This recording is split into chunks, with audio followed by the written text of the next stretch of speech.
In my past life as a soccer coach, once you win a national championship, everybody wants to come play for you. Really not true. Once you pay them $25,000 a year in scholarships, everybody wants to come play for you. And parents would always come to me and they'd say, okay, my son or my daughter wants to come play at your university. What is it that we have to do? What are you looking for? And being the Socratic professor that I am, well, what does your son or daughter do? What do they do really well that we'd be interested in? And typically their answers are, well, they've got great vision. They're really good. They can see the entire field. Or my daughter is the fastest player. There's nobody that can beat her. Or my son's got a great left foot, or really, really great in the air and can head every ball. I'm like, yeah, not bad. But to be quite honest with you, those are the last things I'm looking for. The most important thing, self-confidence. Without that skill, and I use the word skill intentionally, without that skill, we are useless as a soccer player. Because when you lose sight or belief in yourself, we're done for. I use the definition of self-confidence to be the ability or the belief to believe in yourself to accomplish any task, no matter the odds, no matter the difficulty, no matter the adversity. The belief that you can accomplish it, self-confidence. Some of you are saying, great, I don't have it, I'm so shy, I'll never do good. And you start to drag all the way down here. But I use the word skill because I believe it can be trained. And I'll show you a couple of ways in which we do. Hopefully I won't run out of time. I don't use any slides because my speech always goes here, here, or here. So we'll see which way we get to. The easiest way to build self-confidence. There's no magic button. I can't say, hey, this plane is going down. Who can fly it? Put your hand up. I can. I'm confident. Repetition, repetition, repetition. Right? What does Malcolm Gladwell call it? The 10,000 hour rule? There's no magic button. I recruited a goalie from Colombia, South America one year. Big, tall, 6'3" man. He had hands like stone. I thought he was like Flipper. Every time I throw him the ball, down onto the ground. I was like, oh my God, we're in trouble.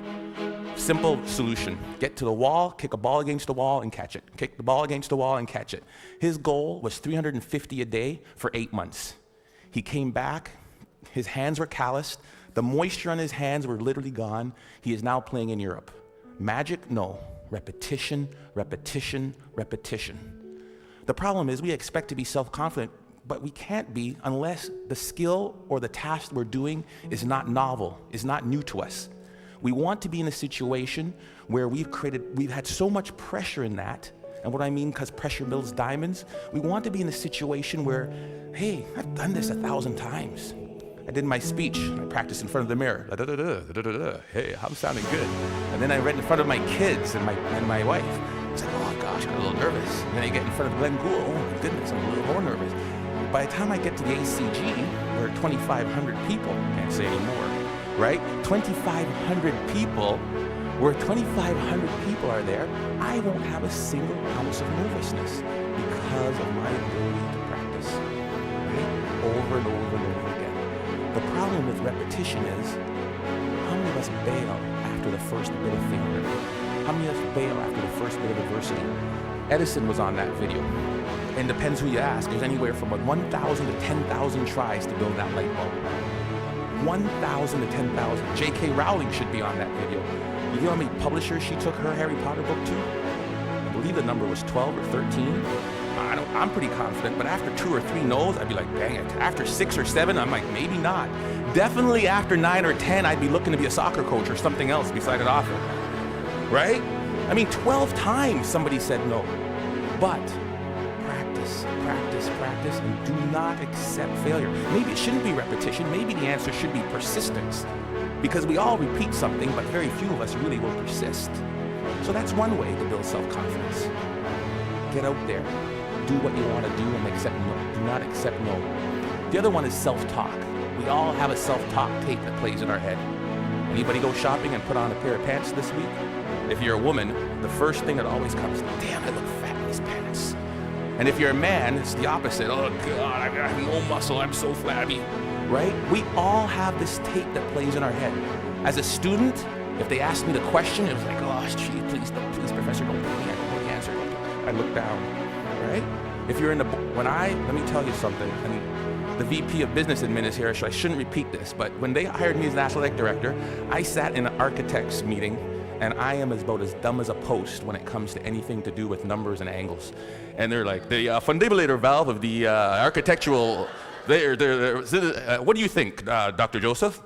Let me look into that for you and get back to you. Right? I was saying, oh, God, please don't ask me. Please don't ask me. We all have this negative self-talk that goes in our head. Guess what? There's enough people that are telling us we can't do it, that we're not good enough. Why do we want to tell ourselves that? We know for a fact that thoughts influence actions. We saw it there with the video Sheldon, Dr. Levy showed. Right? We know that our thoughts influence actions. Why do we want to say that negative self-talk to ourselves? We need to get our own self-affirmations. Muhammad Ali, what was his self-affirmation? I am the greatest. Who else is going to tell you? There need to be quiet moments in your bedroom, quiet moments when you're brushing your teeth, that we need to reaffirm, I am the captain of my ship and the master of my fate. That is my affirmation. I came from a school of 1,000 people. I lived in a town of 1,000 people for 15 years. There's no reason that I should be in charge of the National Athletic Department building Maple Leaf Gardens. But I am the captain of my ship and the master of my fate. If I don't say it, if I don't believe it, no one else will. How do you build self-confidence? Get away from the people who will tear you down. There's enough of that. Muhammad Ali, I am the greatest. There is no one better than me. It's a difference between hubris and ego and false pride. It's just reminding yourself in quiet, silent moments. I put it down on a list. It's right beside my mirror, right? About all the things that make me who I am. Because I make enough mistakes, and the newspapers will recognize it, and people around me will recognize it, and they'll tear me down. And pretty soon I'll begin to believe it. There was a time when my confidence was really low. There was a time when I took this job, when I came from Iowa, I don't know if I could do it. I had to bring out my self-confidence letter. A letter I wrote to myself when I was feeling good. Ivan, congratulations on getting your PhD before 40. I am 40, under. Congratulations on winning a national championship. Good job on raising 3 good kids and marrying the right woman. I wrote a letter to myself. It was my own brag sheet, my own letter about the things I was proud of. Because there are moments, and we'll all experience them in our career, in our life, in our job hunting, in our relationships, when we are not feeling good about who and what and where we are. And I had to bring out that letter and read it time and time again for a period of about 2 weeks to weather me through that storm. It was important. Stop the self-talk. The negative self-talk. If you'll watch, you'll see some athletes, they'll have a little bandage or a little brand around them. Lance Armstrong's a perfect one. What's his self-affirmation? Live Strong isn't a brand. It was to remind him of who he was. Live strong. Then it became a brand. He would move that from one arm to the next arm when doubt and fear came into his mind. Live strong. Put it on there. Let's go. We'll all have it. Replace it. 2 ways to build self-confidence. Worried about my time, I'm going to tell you of one way that you can build self-confidence in others. We are coaches and educators. We are teachers. We are people who will create value in the world. And in doing that, we are critical by the nature of what we do. I am a coach. I want you to score a goal. Ball went over high. Dang it, the ball went high. Thank you, coach. I know that. Feedback tells me that. So what do? I need you to put your elbow or here. I need you to put your knee over the ball. I need to follow through. Boom, land, great. Notice I never made it as a professional. What can we do? We fix mistakes. When I'm fixing that mistake, Johnny, this is terrible. You need to bend your knee. You need to do this. What have I done to Johnny's self-confidence? Bend your knee. Do this. Next thing you know, Johnny's crushed.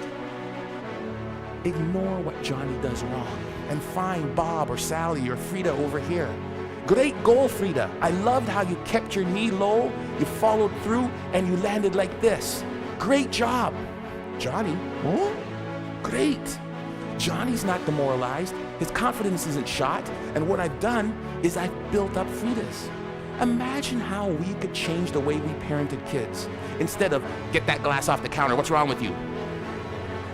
If we catch them while they're good. Great job, great job. Thank you, Alice, for taking your glass to the counter. It sounds simple, but we forget about it. Or as educators, or somebody as a team, if we manage to praise the positive behavior that we wanted to reinforce. We forget it. It sounds so simple. Catch them when they're good. We forget it. It's simple. Here's what they did. There was a study in Kansas that did this. They did video, and we all do video, and we showed the video of them doing the run to the play. This goal happened because the basket wasn't protected. We didn't rotate here right. We needed to do this, and then to cover the slot. And if that's the baseline, improvement of the Kansas State team went like this. Then they said they ignored all of that, and they just showed them the times they did it right. The times they did it perfect, that presented no goals, spoke to the same points. Improvement went like that. It changed and revolutionized the way we as coaches interact with our student athletes. We can apply that to the business world. We can apply that to our student group works. We can apply that to our management teams easily. Catch them when they're good. Last and certainly not least, my son is really good at this. Self-confident people interpret feedback the way they choose to. I asked my son, who is by the far terrible athlete, gets it from his dad. The games, they win 5-0. How was the game? Oh, great, I scored 3 goals, I got 2 assists. I'm like, I did not see him touch the puck. But he has his own perception of how he did. I love it, right? I'm that guy. I'm like, I remember when I was taking when I met my wife, it was in the Commons. Polly, would you like to go to the movies? Ladies, dingle, dingle, dingle. And she goes, no. I ask her again, because I think that she just hasn't seen me in the right light. Maybe that's not the wrong shirt on, right? Because I'm interpreting that the way I want to interpret it. Finally, I ask her out again. She gives me this one comment, right? Or she sent it through her friend, because that's the way you did it back then. She wouldn't date you unless it was the last person on Earth. The hell was freezing over. There was a small chance we had to save the planet Earth. Some people's like, there's no chance. I'm like, you're saying there's a chance. Right? Because that's how I'm going to interpret it. If I could give you one thing to take from this, it is, no one will believe in you unless you do. Listen to the words of that video. Here's to the crazy ones, the misfits, the rebels, the troublemakers, the round pegs in the square holes. We're supposed to be different, folks. And when people look at us, believe in yourself. Thank you.